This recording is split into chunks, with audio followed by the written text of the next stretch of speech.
Hi everyone, I just wanted to go over the student example essay that I posted just in case for whatever reason you can't read it or you'd like a little further explanation about what all the parts are of the basics of a strong essay. So let's start with formatting. So you'll notice this essay is in MLA formatting, and of course you'll have to ask your instructor if you're to use MLA or APA. But for MLA, you'll notice up here the student has their information, name, course, instructor name, and then the date. Then they have a title that is centered, and all the main letters of the title are capitalized. Their paragraph is indented. The best or easiest way to do that is to just use your tab key. And over here you have ragged edges and not justified. So you want to just make sure that you're not justifying your paper. And then between the pages, between the edge of the page and the paragraph, you should have 1-inch margins. And if you don't know how to do any of this, let's say for some reason the settings in your Microsoft Word are off, let's say for some reason your settings are at 1.5 inches and you don't know how to change them, the best thing to do is just go onto YouTube and watch a video. They have all kinds of videos for everything that you need to do in Word for formatting. Another important point I'd like to make is that the student has double-spaced her paper. Sometimes students will, if they don't know how to double space, they'll put their cursor here at the edge and they'll just type the enter button so that it returns. You definitely don't want to do this. It's a huge mess. So make sure that you actually use the double space feature in Word. And again, if you don't know how to do that, there's all kinds of videos on YouTube. We'll go to the next page. Oh, I'm sorry. Let's go back one time. So this, as far as introductions and what makes a good introduction, there is a chapter on that in this textbook, but you'll also want to maybe look at some examples. This student has an engaging introduction, and not only that, but she uses language that is academic and I guess if you want to say formal or mature. This essay that she wrote is a literary analysis. So she talks about here, she makes sure that she mentions exactly what she's talking about, which is this author and this short story. And she kind of gives a little summary of what the short story is about. Now, depending on what type of essay you're writing, your introduction will vary. But the important thing to remember is that you want it to be catchy and engaging so that your audience is pulled in and they're engaged with your topic. All right, then this is the end of her introduction. She has an argumentative thesis. So again, her paper was about Hills Like White Elephants by Ernest Hemingway, and she says in Hills Like White Elephants, Hemingway uses absinthe as a symbol for the nature of the relationship between the main characters because it is alluring, can lead to recklessness, but become monotonous. Now, an important point here is that she's specific about what she's referring to. So she's going to be talking about the short story, and then she's going to be talking about these three key elements. The easiest way to learn to write a thesis statement is to use the 3-piece thesis statement. So where you talk about 3 specific different things. But you don't have to do this. You can make your thesis a little more sophisticated if you'd like.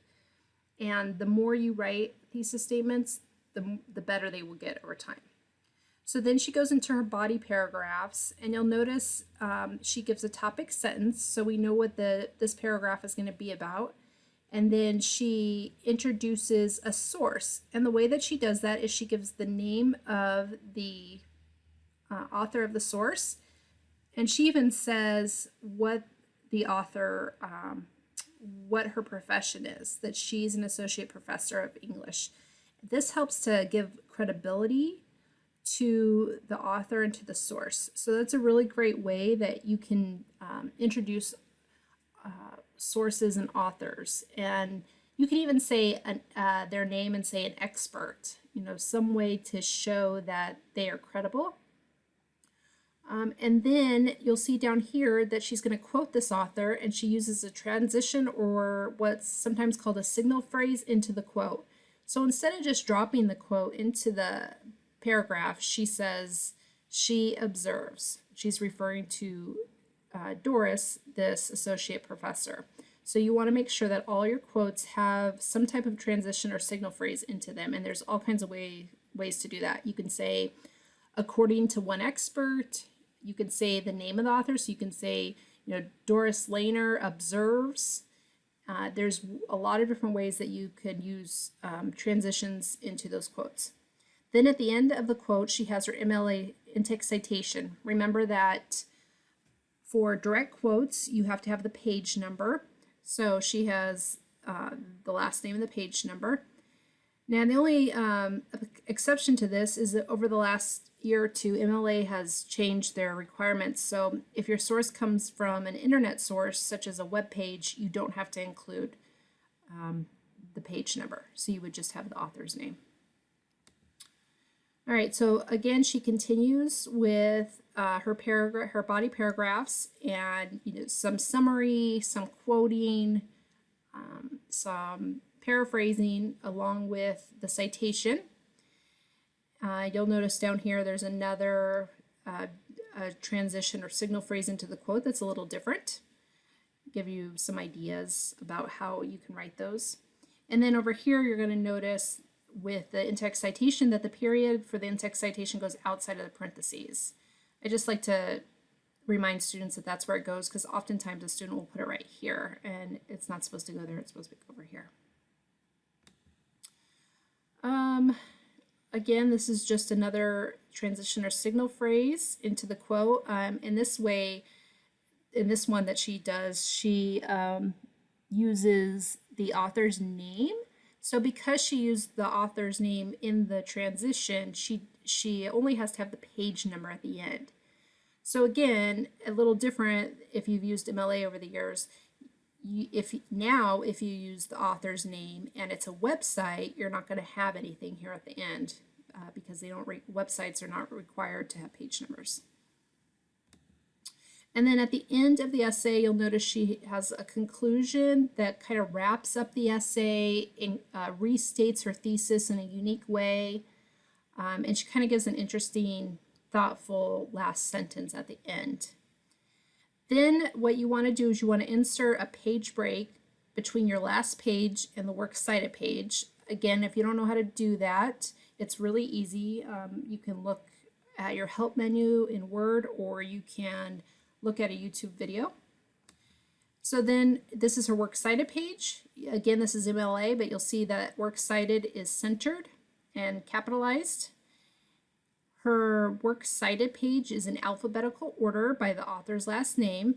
So you want to make sure that it's in alphabetical order. If you have a web page or an organization, something that does not include an author, it's the same system. So you would just make sure it's in alphabetical order here. The hanging indent is here. You'll see that that's where the lines that are underneath the first line are kind of indented a little bit. It is a pain to do a hanging indent if you don't know how to do it. So be sure to look at that chapter in the textbook, or you can also, again, just watch videos online.